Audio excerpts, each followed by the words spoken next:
Hey guys, Patriot36 here. Wanted to show you a little homemade blowgun that I made, and I don't know if it's going to be at part 2 or 3, but I'll actually shoot it for you and show you how it does. But anyhow, this was based on an idea that came from Dave Canterbury at Wilderness Outfitters, and so I want to thank him for the wire nut for the blowgun dart skirt, which works so well. Previously, I had done a lot of 40 caliber blowguns or 36 caliber blowguns, but with copper pipes and so on, but nothing half inch. So anyhow, I'll be showing that to you. Also, I think I'll go ahead and warm up a cup of hot cocoa.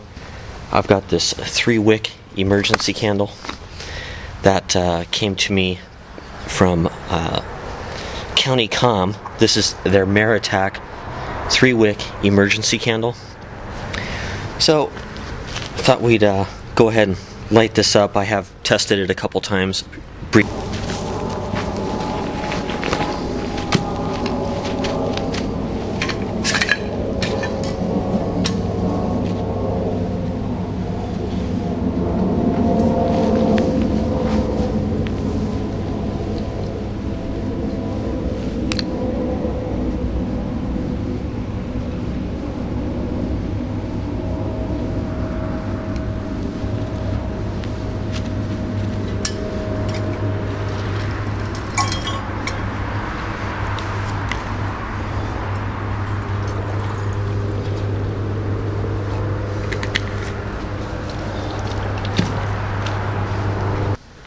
Okay guys, we've got some tools over here.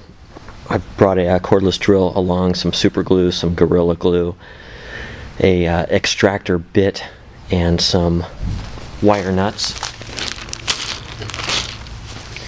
and some bamboo barbecue spits, and a few bicycle spokes, and a couple other things. So anyhow, we'll just get going here.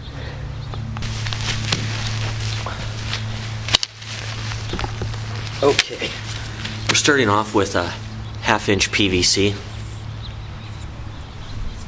Hopefully that shows up there.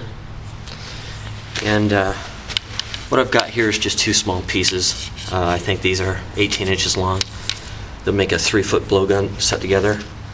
This is just a 1/2 inch connector piece, so nothing special needed there. Just push this half on, push this together, and you've got one continuous tube with very little seam inside of there, and it's fairly straight as well. So for our ammunition, I've got this brand made by Ideal, I believe it is, and this is a wire nut 76B as in Bravo wire connector. And these are just under 1/2 of an inch in diameter, so they fit our bore perfectly. You can see there is a coil or a little wire insert in there which twists your wire ends together. Now the nice thing about these, there's no wings sticking off or no finger tabs to help you turn this, and so you do need one perfectly round continuous diameter. And that will go perfectly into the bore here. Try to show that to you.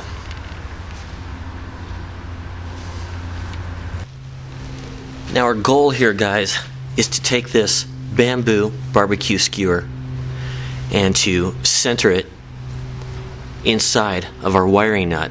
You know, we don't want it oblong or off to one side, otherwise it won't be balanced in flight. So we want to have that thing perfectly centered. So we're going to have to drill a hole in here, and we may have to sand down the shaft a little bit for fine fitting. So what we're going to do, we're going to take a very small bit, just enough to go through the back of the wiring nut and drill out a centering hole. Now with that wire coil in there, that's perfectly centered already. So if I use a bit, just the right diameter, to go through there without disturbing that coil, it'll end up in a perfect center on this side. So we're going to drill it out from the back.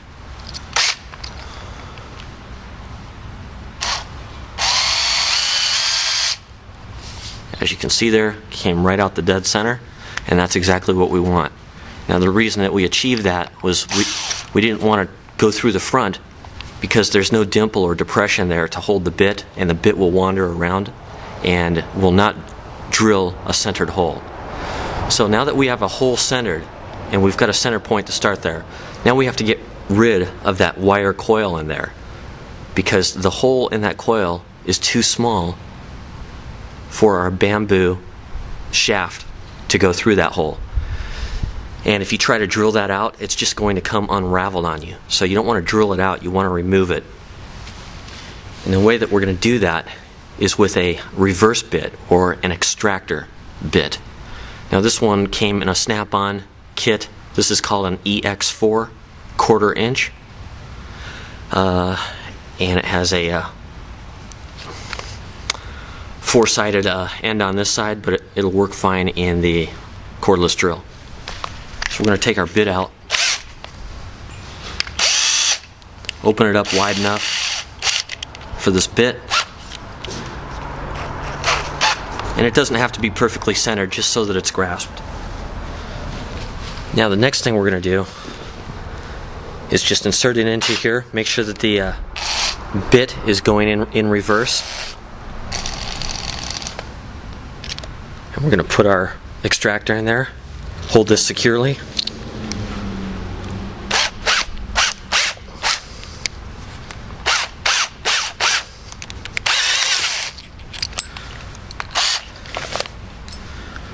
And as you can see, that coil has come out of the inside of the nut there. Now that one wrestled with me a little bit, but most of them come out fairly easy, and this normally isn't stuck on here too badly. You can usually just pull that out, and it feels like it's steel, so it explains why they're very difficult to drill out with a normal bit. So from there, we have a hole in the front, perfectly centered. We have no wire inside. Now we need to pick a drill bit that's going to closely match this, but be just undersized. So we don't want it to slide in and out of here freely. We want to be able to sand this down and wedge it into this tightly.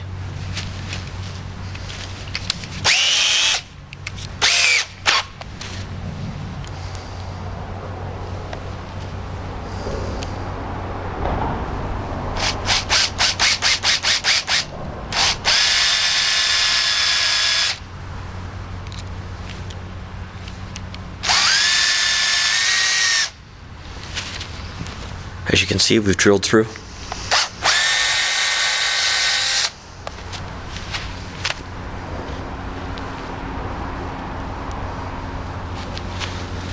So now we've got a larger hole here. Might be able to see through it there. And we're going to insert the shaft in here for test fitting. And it's pretty tight. It takes a good amount of force to push it in there. Now we don't want to bring that shaft too far inside here. About a 1/4 inch is probably enough. If you look in here, you can see a step, or where the inside of the cap steps down. If you want to stop right about there, that's fine. So that's perfect size right there. So I've got a good sized bottle of superglue here. If you just get the small sizes, it's only going to do a few darts for you. So if you can get the larger one, it'll go a long way for you.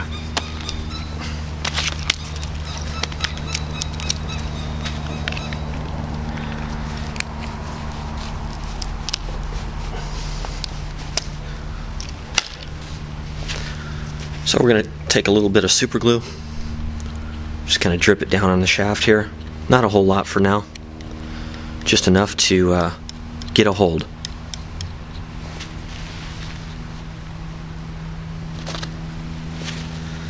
Take your cap, and twisting it through helps.